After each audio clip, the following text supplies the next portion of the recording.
땅에 거루터기니라 하시더라. 아멘.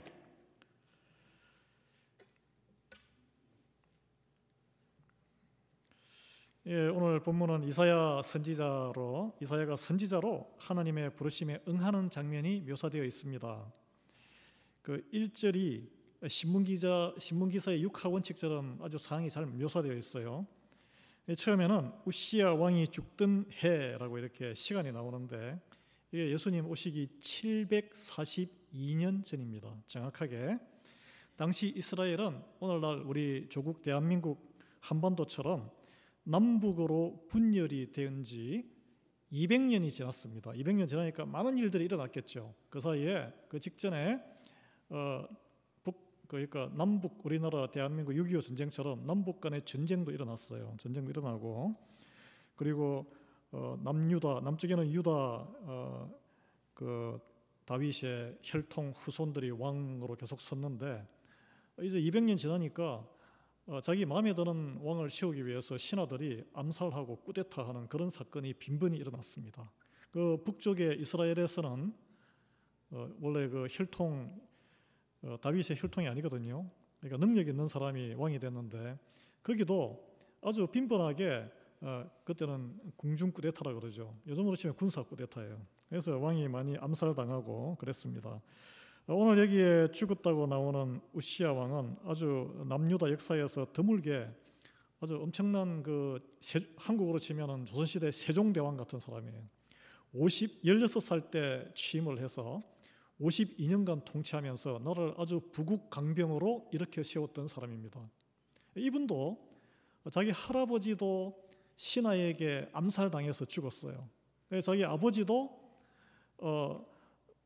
북이스라엘하고 전쟁을 하다가 예루살렘이 함락되는, 그러니까 서울이 완전히 함락돼 가지고 다 틀리고 포로로 다 끌려가고 그런 경험을 한 다음에 신하들에게 궁궐에서 암살당해서 비참한 최후를 맞이한 다음에 자기 아들이기 때문에 16살 때 왕으로 옹립이 되어서 절치부심했겠죠. 나는 이런 할아버지와 아버지의 전철을 밟고 싶지 않다. 그래서 지혜롭게 정치를 잘했는데 주로 제가 한번 찾아보니까 산간 황무지를 개발해서 신도시를 많이 건설하고 그러니까 일자리도 많이 늘어나고 경제가 많이 부흥했습니다. 또 지중해변에 새 항구 도시를 건설해서 이집트라든지 주변 국가와 무역을 많이 해서 많은 사치품이라든지 좋은 제품을 많이 수입하고 또 수출하고 해서 많은 귀족들이라든지 많은 분들로부터 지지를 많이 받았어요. 그래서 나라가 부국강병해져서 이 주변에 또 작은 나라들, S의 후손 그런 족속들이 있잖아요. 그거 다 정복해서 밑에 자기를 섬기는 국가로 다시 회복을 했습니다. 그래서 국경선이 저기 지금 이집트, 애굽이죠. 애굽까지 확장되는 아주 훌륭한 왕이었어요. 너무 잘 나가니까 또 통치 기간이 넓어지고 자기의 기반이 단단해지니까 어떻게 됐냐 하면 사람이 처음에는 예배도 회복하고 성전에 가서 예배도 드리고 했는데 이제 한 20년, 30년 지나니까 자기 영역력 밖에 있는 곳이 있잖아요. 예배를 드리는 성전이거든. 제사장들한테 야 나와라. 내가 직접 하나님께 예배를 드려야 되겠다. 내가 제사장 하겠다. 그 왕이 이 왕입니다. 그래 제사장들이 다 안 됩니다. 왕이시여. 오버하시는 겁니다. 하나님이 그렇게 하지 못하게 할 겁니다. 그래도 권력이 있으니까 했는데 문둥병이 걸렸어요. 요즘은 악성 피부병에다가 그런 고름 같은 거지만 당시는 이게 치명적입니다. 그래서 문둥병에 걸려서 말년에는 자기 그 왕위에서 물려나서 아들 왕자에게 요담 왕이라고 왕자에게 시키고 자기는 비참하게 그냥 영화에 보면 나오잖아요. 궁 안에서 유폐된 채 죽게 됩니다. 그러나 어쨌든 그 막강한 영향력과 나라를 강대국으로 일으킨 이 시기, 그 북이스라엘에서는 북쪽에서는 막 왕이 바뀌고 그 옆에는 아수르 제국이 아시리아가 침공을 하고 어지러운 세상이었거든요. 이제 이 왕이 죽었어요. 근데 왜 이사야서의 이 본문이 왕이 죽던 해라고 나올까요? 왜냐하면 이 이사야에게는 이 우시야 왕의 이게 살아있는 것이 굉장히 중요합니다. 왜냐하면 이사야 선지자가 당시에 최고위 관리로 국정을 담당하던 사람이었어요. 요즘으로 치면 그때 서기관이었는데 요즘으로 치면은 대통령 비서실장이나 국무총리를 담당하고 있었다는 거예요. 예. 그리고 특히 이사야는 우시야 왕의 성경학자들은 사촌이었다고 합니다. 얼마나 밀접한 관계였겠습니까? 그러니까 그 나라를 부국강병하게 하는데 주변에는 격변의 정세 가운데 나라 안에는 우리가 이집트와 손을 잡아야 돼. 아니야, 아수르와 화친을 해야 돼. 그런 가운데 같이 파트너로서 왕을 섬겼던 뛰어난 행정가요, 정치인이요, 외교가였습니다. 예. 안에는 지금 막 너무나 권력 투쟁이 벌어지고 여론이 막 찢어지고 있는 상황에서 같이 왕국을 일으켰던 왕이 갑자기 아니죠. 나이가 들어서 때가 되어서 죽은 거죠. 이제 세상에 의지할 곳이 없어진 거예요. 의지할 곳이 없어진 거예요. 사촌이자 함께 나라를 이렇게 세웠던 기둥이 사라진 거예요. 자기가 믿고 의지하던 세상적인 기반이 확 사라진 거예요.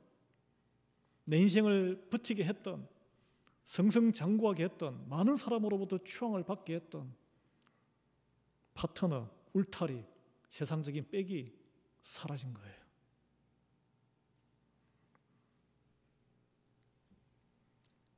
성경은 죽던 해에 이사야가 본 적이라고, 이사야가 그때 본 게 있다고 이렇게 시작합니다.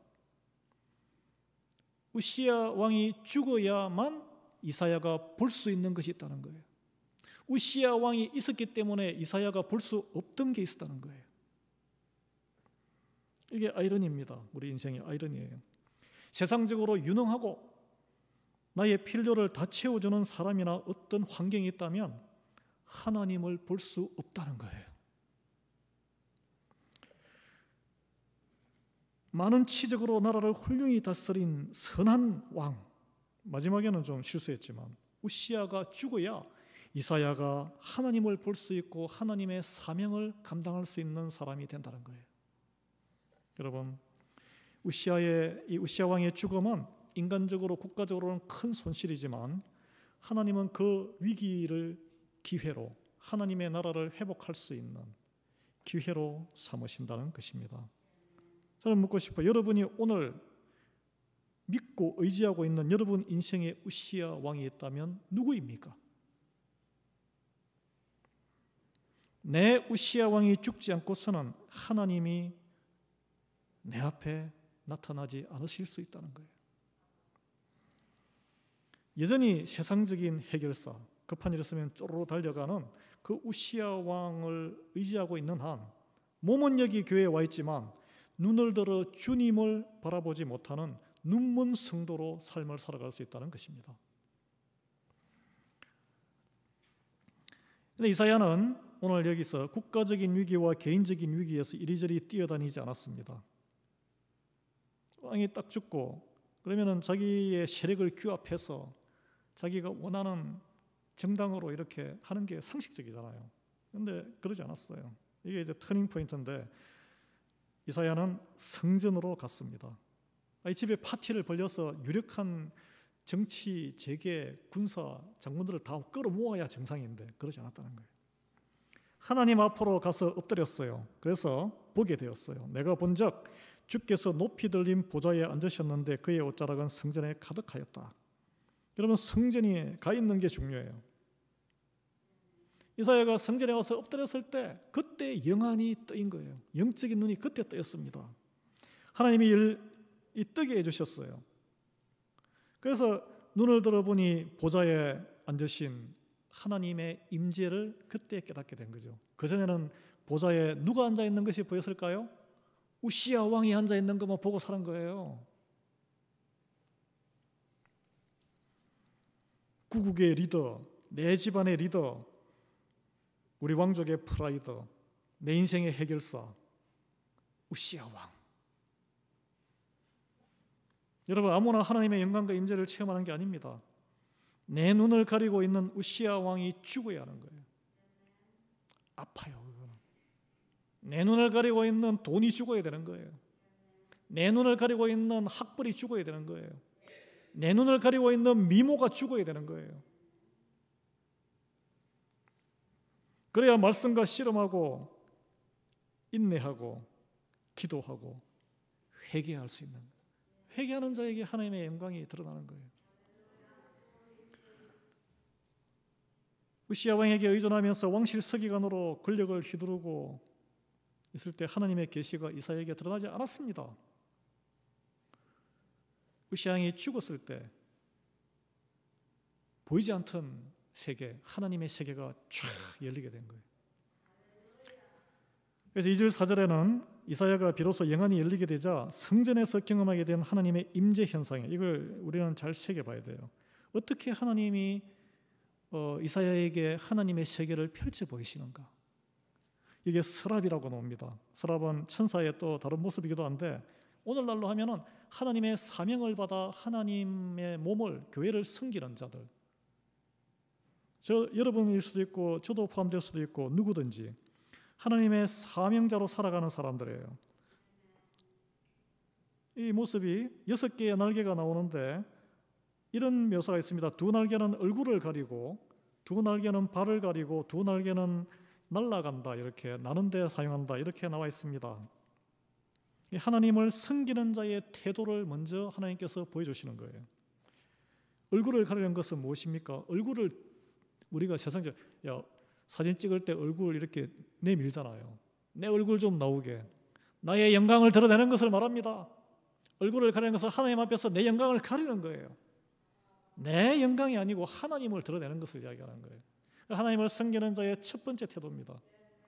두 번째, 발을 가린다. 발을 왜 가려요? 발은 성경에서는 뭐 허벅지 이런 것도 표현 나오지만 성기를 은유합니다. 성기, 치부. 성기는 뭐죠? 나의 치부 안 드러내잖아요. 그리고 두 번째, 나의 정욕, 내 욕구의 극대화, 그걸 안 한다는 거예요. 내 탐욕을 가린다는 거예요. 하나님 앞에 나올 때는 내 자아를 확장하기 위해서, 내 욕심을 이루기 위해서, 내 명예를 위해서 하는 게 아니란 거예요. 세 번째, 그 6개 날개 중에 두 날개로 난다는 것은, 날개를 나는 건 뭡니까? 하나님의 말씀, 하나님의 명령을 순종하고 따르고 하나님의 사역을 이루는데 내가 참여하는 것을 말합니다. 자, 우리는 이 하나님이 기뻐하시는 걸 이렇게 생각해요. 6개 날개 중에 6개 날개를 다 사용해서 열심을 다해서 날아야지, 왜 6개 중에 2개만 사용하지? 더 중요한 것은 나의 탐욕의 모습과 나의 죄의 모습을 하나님 앞에, 하나님의 영광을 위해서 내가 회개하고 말씀으로 나를 들여다보고 드러내는 것이, 그게 더 중요하다는 거예요. 그게 하나님을 섬기는 자의 본연의 하나님이 원하시는 모습이라는 거예요. 그것을 이사야에게 보여줍니다. 우리도 신앙생활하면서 먼저 신앙생활하는 성도들의 모습을 경험하게 되죠. 봉사와 사역에 열심을 내는 것도 좋습니다. 당연히 해야 됩니다. 그러나 그보다 더 중요한 것, 6날개 중에 4날개는 어디에 사용됩니까? 말씀 묵상과 적용을 통해서 본인의 죄의 심각성을 직면하고 회개하고 정결해지고 거룩한 것에 힘쓰는 모습, 그걸 먼저 해야 된다는 거예요. 예. 그리고 이제 나서 그럼 이런 것들을 왜 하느냐? 3절에 보면 서랍들이 거룩하다 거룩하다 거룩하다 3번 외치잖아요.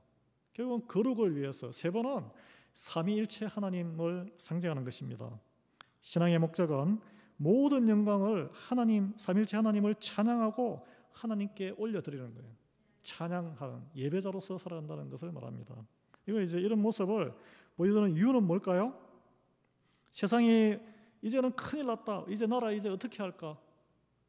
이 세상 위기 가운데 하나님 앞에 엎드려 찾아온 이사야에게 하나님을 섬기게 된 이들에게는 세상 왕을 섬기는 자들과는 구별된 가치관이 있다는 것을 보여주는 거예요. 구별된 가치관. 세상은 그렇잖아요. 6날개가 있으면은 마음껏 내 욕구를 채우고 내가 원하는 걸 채우기 위해서 사용해야죠. 내 얼굴을 드러내기 위해서 6날개 중에 한 4날개는 사용하고 그 다음에 나의 그런 숨겨진 정욕을 채우기 위해서 2날개 플러스 더 사용해야죠. 이게 세상적인 거잖아요. 그렇지 않다는 거예요. 그걸 보여주는 거예요.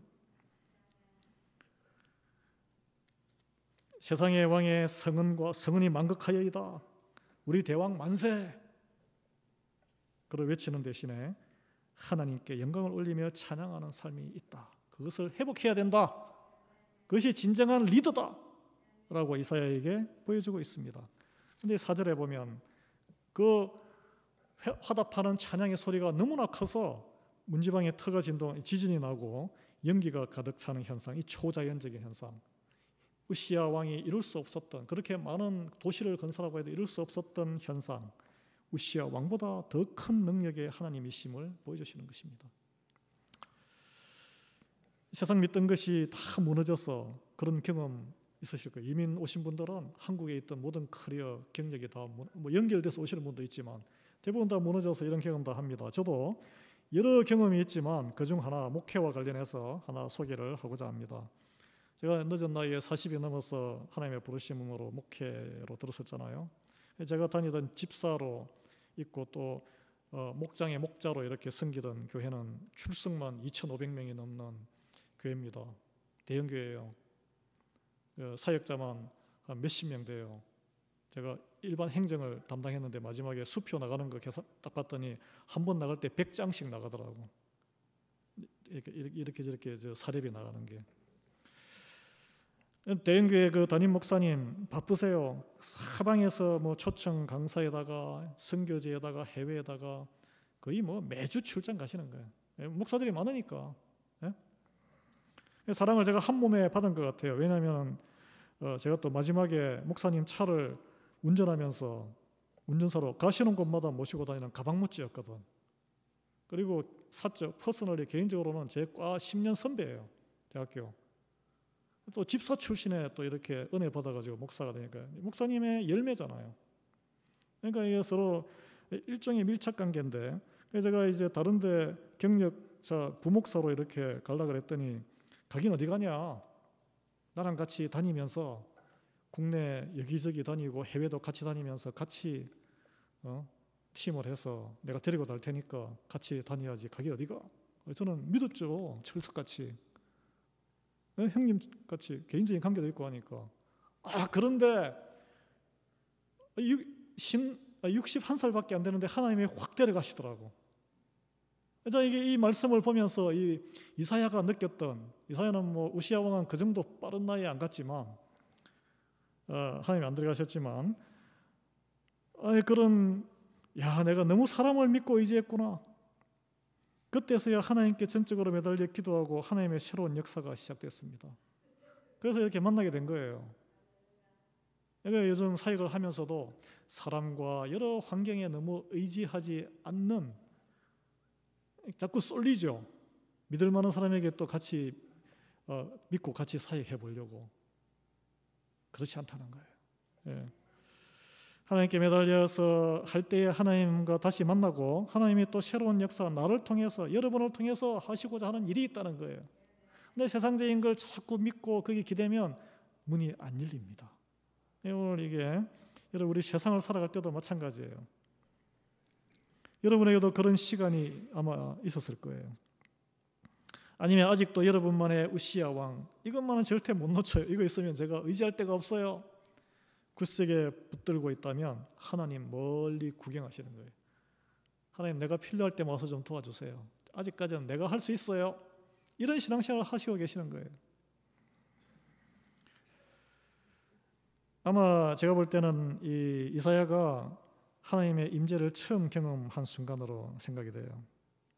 여러분, 하나님의 임재를 경험하면 어떤 반응이 들까요? 소스라치게 놀랍니다. 내가 생각했던 시나리오와는 다르게 풀리기 때문에 놀래요. 그 두려움이 정말 하나님이 살아계시는구나. 말씀이 정말 맞는 이야기네. 두려움이 밀려와요. 아마 그런 걸 경험하신 분 많을 거예요. 그리고 함께 나의 교만했던 마음, 참 내가 정말 하나님의 세계를 모르는데 교만하게 얼마나 행했는지, 하나님을 두려워하지 않고 내가 살았구나, 세상적인 인맥을 믿고 아나무인하게 방향무다하게 지냈구나, 이걸 깨닫게 되는 거예요. 그래서 5절에 이런 이사야의 입에서 회개가 터져 나오지 않습니까? 5절 한번 보겠습니다. 그때에 내가 말하되 화로다 나여 망하게 되었도다. 나는 입술이 부정한 사람이요. 입술이 부정한, 입술을 뭐 쳤는지 모르지만 나는 입이 부정하다 이 말이에요. 한마디로 나는 아이고 제가 죄인입니다. 그동안 헛살았어요. 이런 하나님을 모르고 왕족 출신의 왕의 사촌의 권력으로 모든 걸 하려고 했으니 제가 세월을 낭비해 버렸네요. 이런 이제 회개가 터지는 거예요. 그런데 특이한 것은 자기의 죄만 이렇게 볼 뿐 아니라 공동체 남유다 전체의 죄를 보는 거예요. 나는 입술이 부정한 백성 중에 거주하면서 만군의 여호와이신 왕을 배웠음이로다. 왜 입술이 부정하다고 계속 이야기할까요? 왜? 우리가 말을 하면서 죄를 가장 많이 짓습니다. 자문에 보면 18장 21절에 죽고 사는 것이 혀의 권세에 달렸다, 이런 표현이 있고, 야고보서 3장 2절에도 우리가 다 실수가 많으니 만일 말에 실수가 없는 자면 곧 온전한 사람이라 능히 온몸도 굴레 씌우리라, 이런 표현이 성경에 많아요. 또 이런 세상적인 표현에는 역사가 시작된 이래 칼이나 총에 맞아 죽은 사람보다 혀끝에 맞아 죽은 사람이 더 많다. 여러분 동의하십니까? 예. 그래서 말로 입힌 상처는 칼로 입힌 상처보다 더 깊고 더 오래 간대요. 예수님도 마태복음 12장 36절에 사람이 무슨 무익한 말을 하든지 심판날에 이에 대하여 신문을 받으리라 라고 하셨습니다. 혀를, 제가 그 약한 부분인데 혀를 잠궈야 돼요. 꿰매야 돼요. 입술이 부정하다는 고백이 왜 나왔습니까? 스랍들이 하나님을 섬기는 사역을 하는 이 스랍들이 찬송을 하는 것을 보고 나온 거예요. 아, 입술과 입은 저런 데 사용하는 것이구나. 그럼 나는 내 입술은 어디에 사용했지? 이사야가 그걸 보고 그걸 자기 반성을 하게 된 거예요. 리플렉션이 있어야 되는 거예요. 하나님 만나면 우리가 내 자신을 들여다보게 됩니다. 하나님을 찬송하지 않았던 이사야 자기의 입술은 사망에 해당하는 데 사용되었다는 거예요. 스랍들은 하나님을 찬송함으로써 생명의 입술이었고 자기는 사망에. 이 서기관은 기록물을 간장하고 또 이렇게 이 관리들을 이렇게 통치하고 회의를 하고 입으로 다 말로 다 하잖아요. 그 결과가 무엇입니까? 세상 부요함을 쫓아서 모든 백성들이 하나님을 떠나는 사태가 발생했습니다. 남유다의 지금 현재 상황이에요. 그걸 깨닫게 된 거예요. 하나님보다 부와 권력을 섬기는데 입술을 사용했다는 거예요. 왕의 울타리가 사라지고 나서야 자기가 둘러싸고 있던 세상적인 보호막이 영원하지 않구나, 이게 허망하구나, 그걸 깨닫게 된 거예요. 여러분, 돈과 권력에 대한 욕망, 이게 바로 죄입니다.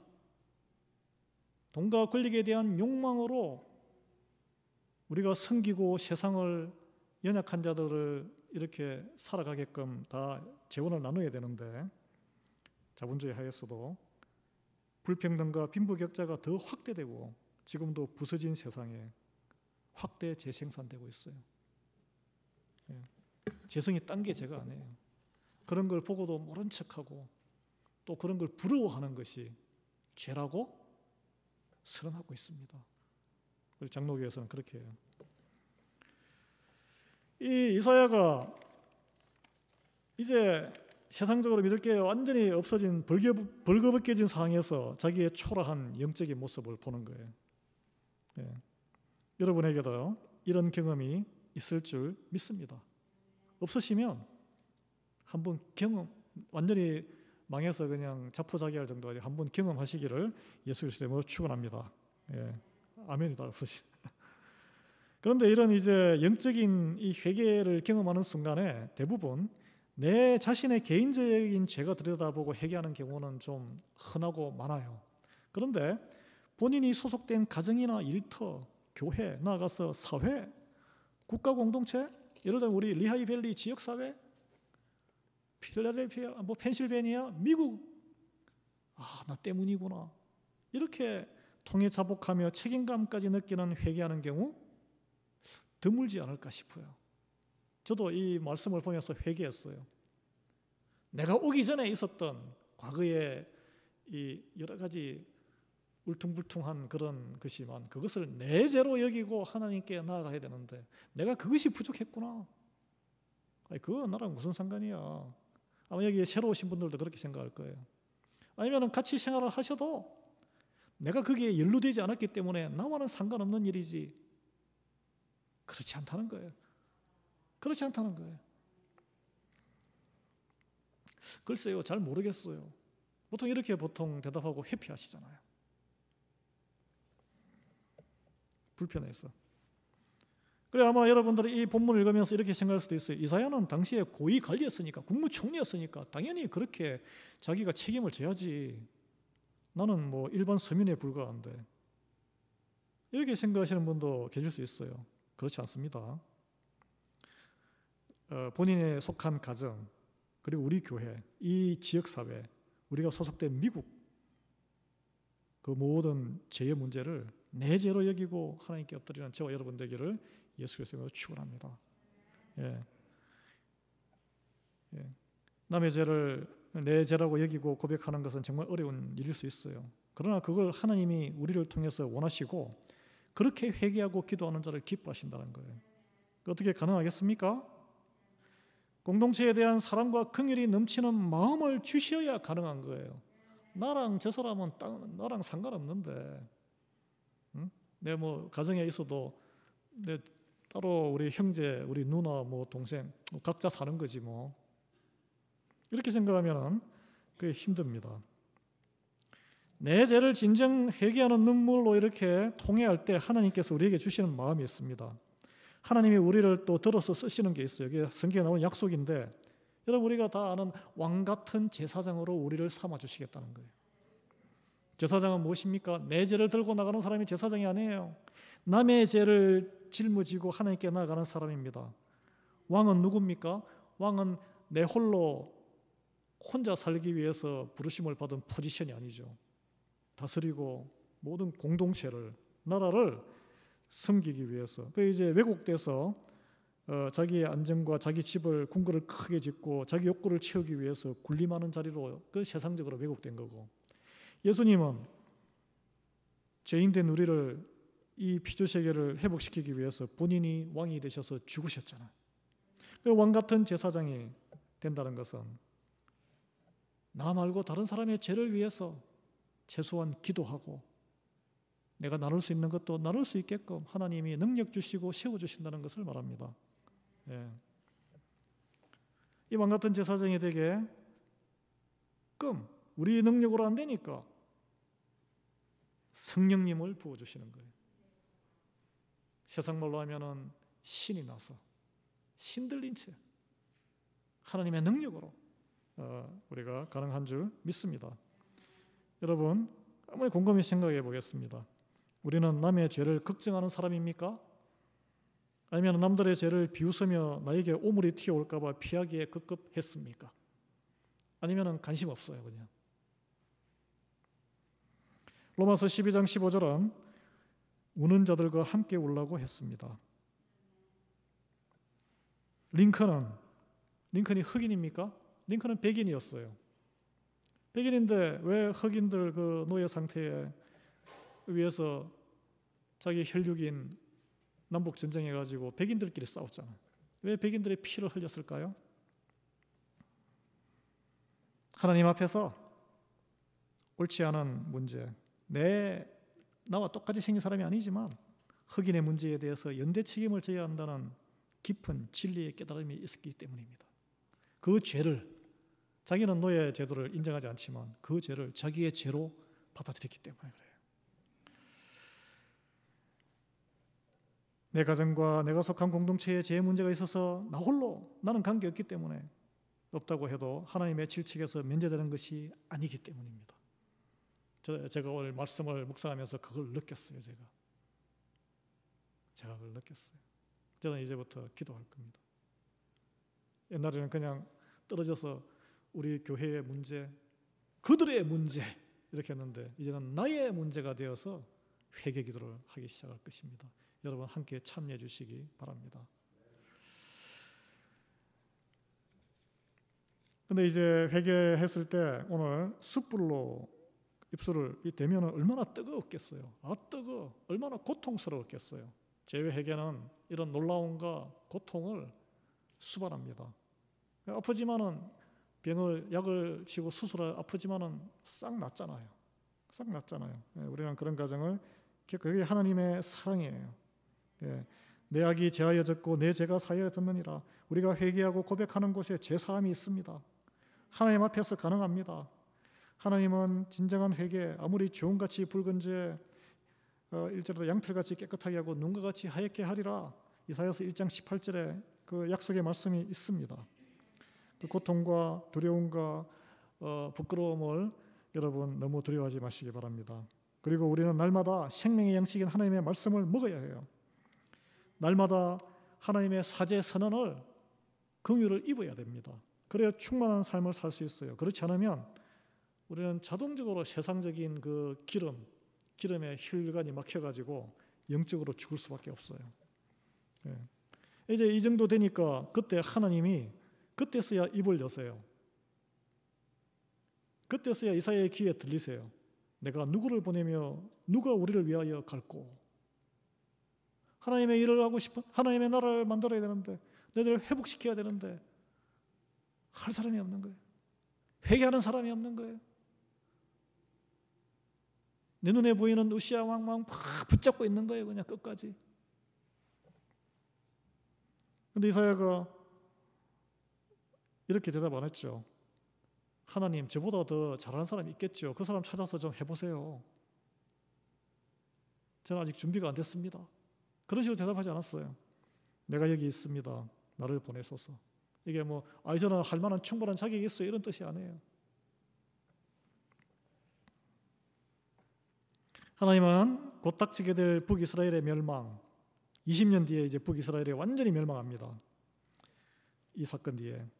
그리고 남유다도 결국 한 100~200년 있다가 몰락하고 망해요. 우리가 다 알아요. 이를 알리고 선포하고 하나님께 돌아오라고 외치게 할 사명자가 필요하셨던 거예요.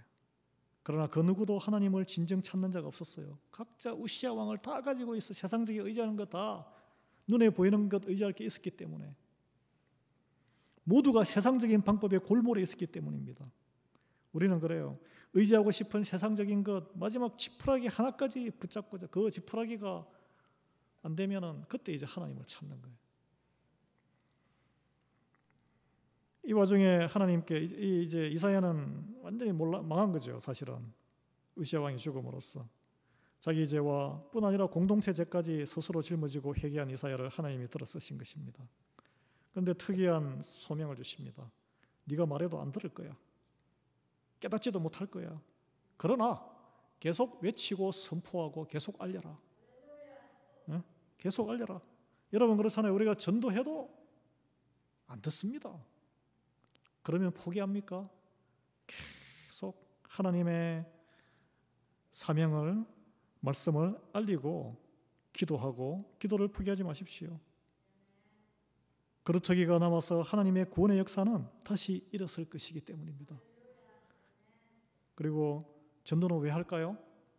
우리가 보통 이렇게 생각해요. 영혼 구원을 위해서 우리는 전도합니다. 그렇게 생각을 하시면 영혼 구원이 안 되면 그분이 이렇게 안 그렇게 우리 실망을 해요. 그렇잖아요. 그런데 예수님도 말씀을 하나님이신데 예수님이 전도하셨는데 다 듣고 돌이켰어요? 안 듣고 마음이 더 강팍해진 사람이 더 많았습니다. 거기서 위안을 얻기 바랍니다. 그러면 왜 전도를 하는 걸까요? 왜 복음을 전할까요? 하나님이 살아계시다는 것을 증거하는 거예요. 하나님의 영광을 우리의 전도를 통해서 드러내는 것입니다. 결국은 나의 믿음의 유지를 위해서 하는 거라고 할 수 있어요. 우리의 선포를 통해서 하나님이 살아계심이 선포되는 것입니다. 그래서 씨 뿌리는 거예요. 우리는. 그 다음은 하나님이 알아서 하시는 겁니다. 우리 영역 바뀝니다. 저는 오늘 이 구절 누가 우리를 위하여 갈고 이걸 묵상하는데 우리 교회에 하나님께서 이렇게 묻고 계시는 것 같았어요. 우리 장로님 기도도 하셨지만 우리 다음 세대, 자녀 세대를 위해서 누구를 보내며 누가 우리를 위하여 갈고, 누가 젊은 30대, 40대 그룹에 왔다가 그냥 그룹이 없으니까 싹 다른 데 가고, 뭐 그들을 비난하거나 뭐 서운하게 생각할 필요 없어요. 우리가 해주지 못하니까. 그러나 누군가는 거기에 밀알이 되어서 최소한 서너 가정은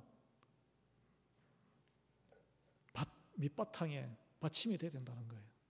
그게 바로 누구를 보내며 누구를 위하여 갈고, 하나님은 지금 기다리고 계시는 거예요. 누가 가능할까요?